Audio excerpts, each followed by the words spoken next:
The majority of rappers come from the lands of drug abuse and gang culture, and it clearly means they are on grounds of many near-death experiences. May it be shootouts or even severe OD cases, here are some times when rappers almost died.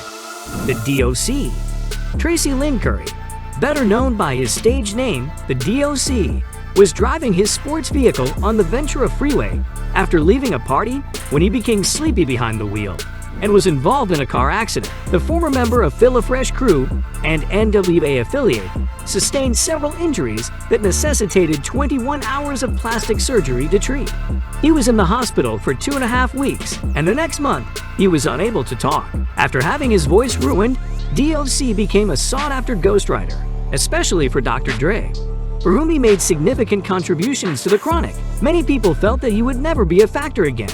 Nonetheless, he has continued to be one, even though it is difficult to determine just how much he has written throughout the years. Polo G. The memory of my near-death experience still haunts me, says Polo G. The Chicago rapper rushed to Instagram to celebrate the Heartless video, exceeding 100 million views on YouTube. He also revealed that he was taken to the hospital shortly before the video shoot after nearly overdosing on pills right before the shoot. He shared the following with his audience. After the video, he had just gotten out of the hospital after nearly overdosing on Ondum tablets. This is not the first time that Polo has acknowledged his battles with drug addiction. Back in December, the rapper, who is now 23 years old, recounted a time when he overdosed on 17 pills in a single day and came dangerously close to passing out. Lil Wayne.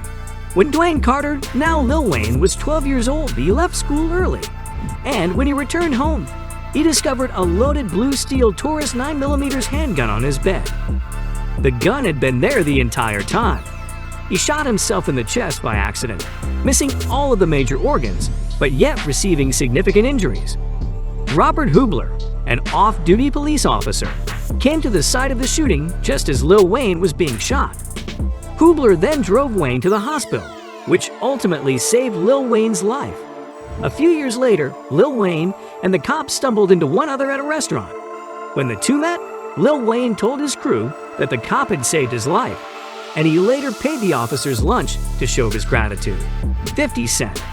When Curtis Jackson was sitting in a car in front of his grandmother's house in Queens, he was struck by 9 bullets but managed to survive the encounter.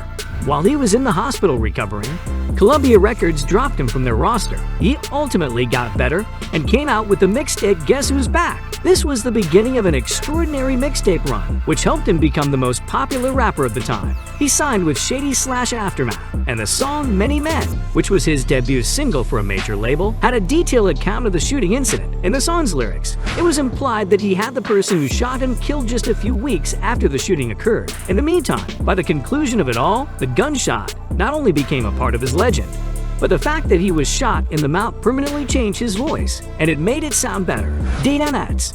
After being falsely accused of stealing from a bunch of blokes, Earl Simmons was nearly killed by being severely beaten. Even though DMX had made a career out of stealing, this was one of the very few instances in which he could legitimately deny doing the offense for which he was being accused. Because of the swelling in his throat, emergency medical services were called, but he was able to make a full recovery. Following the assault, DMX had his mouth wired shut to prevent further injury. Lior Cohen made the trip to Yonkers at Irv Gotti's urging to listen to the rapper's rhyming skills. DMX spat with such force that he shattered the cables that were attached to his jaw. This made such an impression on Lior that he decided to sign DMX to Def Jam that very same night. Bushwick Bill, known by his stage name Bushwick, Richard Shaw Bill, went to his former girlfriend's house while under the influence of alcohol and asked his girlfriend to kill him. Reportedly, Bill threatened to hurt their child after she resisted his demands, and the two of them battled over the gun. When the gun went off, a bullet flew through his right eye and into his head, where it became lodged.